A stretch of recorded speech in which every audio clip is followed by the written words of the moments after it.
putting in some more pens for the chickens. Great. Yes, so that at the end of the day we are looking at the intention really is we worked for 13 years with Liechtenstein Development Service, and then we have discussed with them we are starting on a project of self-reliance food organization, so that we can be able to run programs extensively with the women.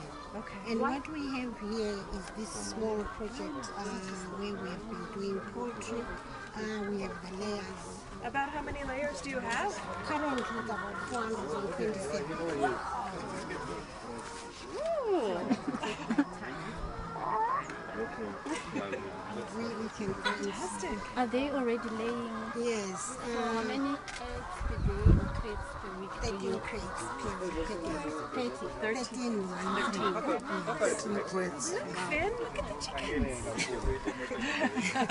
But with the grant coming from USAID, what are you going to do?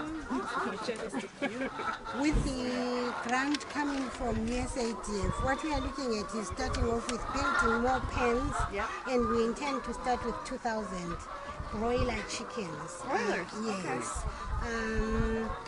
At the end of the 2 years, we hope that we will have increased our poultry production for both maybe to about 6,000. Okay. So that we can get more money coming into the project. Oh, okay. Yes.